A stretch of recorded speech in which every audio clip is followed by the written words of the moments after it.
ما شاء الله إن شاء الله تعالى أنا إنتان كوجه بتكذب بن يور كردية وور سياسة لولتش إذا أما ضل ودنا شارين يو كريه أما شيء ما يعني إنه عاصن ونين نشعل إننا نعد ما هي أنا أول باقي كتير ويلكي كتير حرام ما أنا همين هراب عن أركي مركا لو عدارن كاس أشياء نقطرة أو نحدين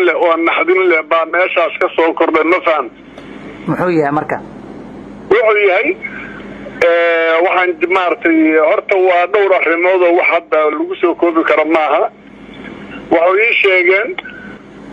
بالبورة دحدودة والله بقول يكون تكلم مثل جست الجيء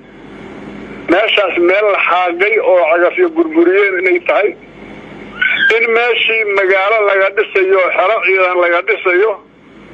in lagu yiri dhagax soo daldalo garabka ku soo daldala kadib markay yiraahdeen baranagu waxa dalka u maaynaan imaana waxa aan u imaanay hanal aan ku ekaano in lagu yiri cidii aan arrinkaas aan ku ganacsanin xagga u soo baxeen lixnin inay soo baxday lixdiiba meeshii in lagu dilay ma garat waa gartay lixdii markii meeshii lagu dilay dadkii habeenkii marka cabsi badan inay soo korortay habeenkii inay carareen buuraha dhexdooda inay ku qarqadeen xagaan inuu bilowday oo kulaylan caadi ah inuu meeshii ka bilowday ma fahant ma xagaaba bilowday mase kuleel kulaylku xagaaga hadan wax kulaylka maartay kulaylkii yaa bilowday ma garat waa gartay buuraha dhexdooda inay ku qarqadeen dad badan inuu ka leeday oo buuraha dhexdooda uga leeday waana hadda marka arrinkaas uu dhacayo waxa weeye waa bishii abriil weeye ma fahant waa gartay dadkii ilaa 60 qofood in la soo qaaday oo naftu ku jirto wixii kalena ay dhinteen lixdii inay hadda yaalaan ay hadda xabsina ku jiraan dad hadda aan aad u garanayeen waa xaqiiqa dadka gobolkooda inay dambeeleen ma fahant waa gartay marka wadada imise ahaayeen dadka ay dhibaatada qabsatay dadka dhibaatada qabsatay waxa la sheegay 3 xurubood inay ahaayeen 3 xurubood qorintuna maartay ciidanka aniga waa leeyo oo ogaa mid waa 3 midna waa 6 3 xurubood ay ahaayeen ma garat waa dad adiga 100 ilaa xogaa 3 xurubood la igu soo dadka total 3 xurubood ay ahaayeen ma fahant waa gartay marka xogtan ma waxa kula wadaagay wiilkaaga oo dadkaas ka mid ah waxa ila wadaagay wiilkayga ila wadaagay oo dadka ka mid ah xaqiiqa minto waxa laga yaabo wax laga naxaweeye way marka isaga qaybto ku jira ma dadka ma warkaan sheegayana aniga siyaasina maahi mana ninna ku riixma ninna ku nacbaysan maayo awal waxaan ahay nin wiilkiisu tababar u jiro tababar ugu magan yahay laakiin markaan arrinka maqlay si muruga iyo si naxdin baa ay soo kortay ilaa xalay ilaa shalay iyo maartay hoyaadka iyo caadi maahan ma garat marka waxa iga warantaa wiilkaaga qaybtay ayuu ku jira ma kuwa caafimaad qaba oo dadkaas ka tirsanaa ku jira ma kuwii xirada looga tagay ma dadka dhaawac ahba intuu ka tirsan yahay asagu ma tagin dadka baxay kuma jirin dadkii meesha ku haray uu ka mid ahaa laakiin nin hadda codkiisa la garan karo ma ahayn ilaa uu isu kay sheegay codkiisa waa garan waaye ma garan maxaad u garan weysay waa macnaha qofku haddii malaria ku dhacdo ama uu jirado soo codkiisa daciif ma noqdo haye daciif buu noqdo codkiisa cod daciif oo ahaa ma garan marka ma xaqiijisay inuu wiilkaaga yahay waxa kula hadlay والله كل يوم حقيقي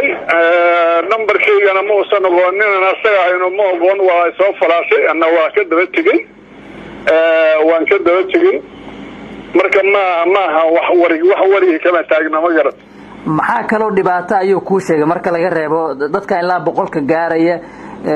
halka loo qaaday in lagu wax lagu qabsado ama hool lagu qabtay loo dhibaateeyay ma jira wax kaloo dhibaato uu ku sheegay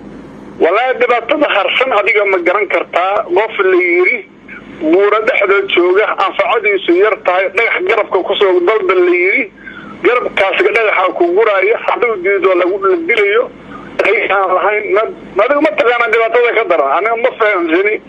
qaab adduunyo oo dhiman inuu meesha ka jiro oo malay maayo ma faham dad dagaal galay oo Itoobiya loo waday dada sidaan oo kala soo baxsado la dilay war noocaas waayada soo taray taas baan weydiiyay kal hore maraan warsaday waan weydiiyay dadka dagaalka galay ma jiraan oo yiri sida ninkaas uu sheegay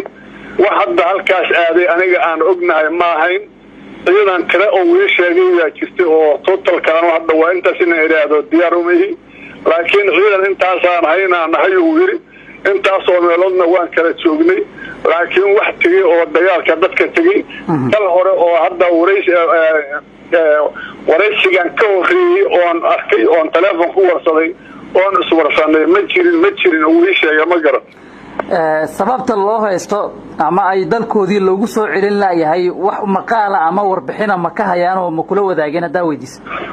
wala kulli hadda wuxuu sheegay ninkaas maxaabiis inuu yihiin markaan hadda totally warka isku soo lay markii resultmentiga la raadiyo maxaabiis waaye dadkan dad dhagax lagu daldalayo oo kulayla oo nafaysan oo dhagax la garabka ku guraya hatta gaari hadii la saaro waa macquul garabka inta ku soo qaadaan ay meel geynayaan Xidhiidhay waa la dilayaa wallahi kulli hadda waa arrin dibkeeda iskala ma fahamtay waana maxaabiis waaye waxa ujeedada dadku waranay sheegayay laakiin ninkaas anigu ma aqaan oo yiri wax noo haysto ma banaqaan oo yiri hatta marmar kar hore maartay marba madaxweynuhu noo yimid oo yiri 2022 bishii Xidhiidhay madaxweynuhu mar noo yimid oo yiri dad mar lahaan hayno laakiin hadda tan maxaabiis anaayuu maxaa marka idin qorshe ah kulli adiga hadda waalid baa tahay dibka uu ku haystaa dad kale oo ka nugul baa jiro dumar oo caruurtii ka maqan yihiin maxaa way waxa idin la gudban ka waalid ahaan wallahi kulli hadda anaga ma dhagax baan maxaan hirtinaa ma xaan gabadha ma naqaan waxa dalka jooga ama xukunka xajaar meel fadhido weeye wax ka hadlaya malaha waxaan garanaynaa malaha kuwa hadda meesha geeyay oo hadda kal hore mar aan maqlaynay wasiirka gaashaandhigga maba ogin oo yiri mar nimankaas qodqaaday iyo meel la marsiiyay maba naqaan oo yiri marka maba garanaynaba maxaan qabanaa adiga waxaan qabanaa yiri noo fur haddaan ognahay waa ku dhalmalayn saacadahan nagu magaabatay meelaan marno iyo waxaan qabanaa iska saar marka kulli dalku dawladu leeyahay madaxtooyaha jira ra'iisul wasaariga hadda dalkii xukuumadii waa hogaaminaya baarlamaankii waqti ka dhacay jira hay'adii garsoorka intaas ba intaad raadiseen miyaad ka weyseen jawaab idin cuntunta adoo aad iyo aad ugu mahadsan tahay hadda ka hor nin baa gabiyay ninkaasu islaam buu guursaday ilmo waayay 10 sano ilmo waayay markaasuu gabiyo wuxuu yiri xanjaadkay fadhiyaan iyo meel xaggaad wax geyn iyo isxamabo laga dahliy allow dawlan hay wuxuu jeeyay dawladda arkaysaa maqlaysaa si ka saliyeel waxa loogu maxaa noo dhiman bal dadka wax u dhiman sheegay ay qabtaan maxaa weeye baaqa iyo taladaad u dirayso guud ahaan dadka Soomaaliyeed ku maqlaya wallahi dadka maqlaya oo ilmuhu ka maqan yihiin inta kale naxaysa annagu hadda siyaasiyiin maahin oo hadda maartay nina xidaafad uma qabno laakiin dadka waxaan dhihi lahayn kulli wax kala yeelna ma naqaan ilaahay aan tala saarano ilmaha hadday dhiman lahaayeen waa ka samri lahayn kal hore dhowr jeer oo ila hadlay haddaani wiilkaygu marku waa fiicnaa laakiin markaan wallahi waxaan ku sheegay ma aqaan samir Aabo ma santa ilaahay khayr ka dhigo